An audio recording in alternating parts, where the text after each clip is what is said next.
Hello everyone, welcome to Educational World of Odisha. So dear students, Educational World of Odisha YouTube channel रे ମୁଁ ଆପଣମାନଙ୍କୁ ସ୍ୱାଗତ ଜଣାଉଛି। ତ କ'ଣ ଆପଣମାନେ +3 ସ୍ପଟ୍ ଆଡ଼ମିସନ୍ ପାଇଁକି ଅପେକ୍ଷା କରି ରହିଛନ୍ତି କି? ତାହେଲେ ଆପଣମାନଙ୍କ ପାଇଁ ଗୋଟେ ଖୁସି ଖବର ରହିଅଛି। ତ ନିଶ୍ଚିତ ଭାବରେ ଭିଡ଼ିଓଟି ଆରମ୍ଭ କରିବା ଆଗରୁ ଯଦି ଆପଣମାନେ ଆମ ଚ୍ୟାନେଲକୁ ନୂଆ ଭିଜିଟ୍ କରିଛନ୍ତି ତ ଆମ ଚ୍ୟାନେଲର ଭିଡ଼ିଓଗୁଡ଼ିକୁ ଲାଇକ୍ କମେଣ୍ଟ ସେୟାର କରନ୍ତୁ ଏବଂ ଆମ ଚ୍ୟାନେଲକୁ ଯଦି ସବସ୍କ୍ରାଇବ୍ କରିନାହାନ୍ତି ତେବେ ସବସ୍କ୍ରାଇବ୍ କରିନିଅନ୍ତୁ ଏବଂ ପାଖରେ ଥିବା ବେଲ୍ ଆଇକନ୍ ଦବାଇ ଅଲ୍ ନୋଟିଫିକେସନ୍ ଅନ୍ କରିଦିଅନ୍ତୁ। ତ ଦେଖନ୍ତୁ ଖାଲି ରହିଛି ଲକ୍ଷେ ଆସନ, କ'ଣ ରହିଛି ସମ୍ପୂର୍ଣ୍ଣ ତଥ୍ୟ ଆମେ ଜାଣିବା।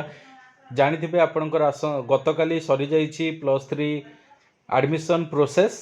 ତ ତା ଭିତରେ ଆପଣଙ୍କର 1 ଲାଖରୁ ଅଧିକ ଯାହାକି ରହିଛି ଆପଣଙ୍କର ଭ୍ୟାକେନ୍ସି ରହିଅଛି। ଠିକ୍ ଅଛି, ସିଟ୍ ଭ୍ୟାକେନ୍ସି ରହିଅଛି। ଯେଉଁମାନେ ସ୍ପଟ୍ ପାଇଁ ଆଡ଼ମିସନ୍ କରିବେ ସେମାନେ ଆରାମସେ ସ୍ପଟ୍ ଆଡ଼ମିସନ୍ କରିପାରିବେ।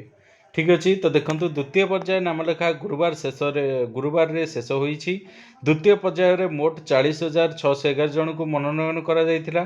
ରାଜ୍ୟର 1022 ମହାବିଦ୍ୟାଳୟରେ କଳା, ବାଣିଜ୍ୟ, ବିଜ୍ଞାନ, ଧନ୍ଦାମୂଳକ ଶିକ୍ଷା, ସଂସ୍କୃତ, ସେଲ୍ଫ ଫାଇନାନ୍ସିଂ ବା ନିଜସ୍ୱ ଦେୟ ପାଠ୍ୟକ୍ରମର ଦ୍ୱିତୀୟ ପର୍ଯ୍ୟାୟ ନାମଲେଖା ସରିବା ପରେ ପ୍ରାୟ 1,03,105ଟି ଆସନ ଖାଲି ରହିଛି। ମୋଟ 15,232 ଜଣ ଉପରିସ୍ଥ ମହାବିଦ୍ୟାଳୟକୁ ଯିବାକୁ ଯୋଗ୍ୟ ବିବେଚିତ ହୋଇଥିଲେ।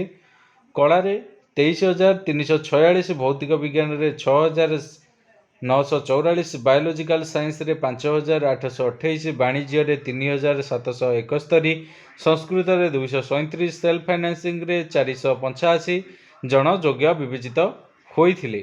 ନାମଲେଖା ସରିଥିବା ବେଳେ ଚୂଡ଼ାନ୍ତ ତଥ୍ୟ ଶିକ୍ଷାନୁଷ୍ଠାନ କର୍ତ୍ତୃପକ୍ଷ ସାମ୍ସ ୱେବସାଇଟ୍ରେ ଦାଖଲ କରିଛନ୍ତି। ମୋଟ 2,49,603 ଆସନ ମଧ୍ୟରୁ 1,46,498 ବିଦ୍ୟାର୍ଥୀ ଦୁଇ ପର୍ଯ୍ୟାୟରେ ନାମ ଲେଖାଇଛନ୍ତି। ଅନ୍ୟପକ୍ଷରେ ଥିବା ବଳକା ସିଟ୍ ଆସନ ପାଇଁକି ତତ୍କାଳ ବା ସ୍ପଟ୍ ନାମଲେଖା ଖୁବ୍ ଶୀଘ୍ର ଘୋଷଣା କରାଯିବ।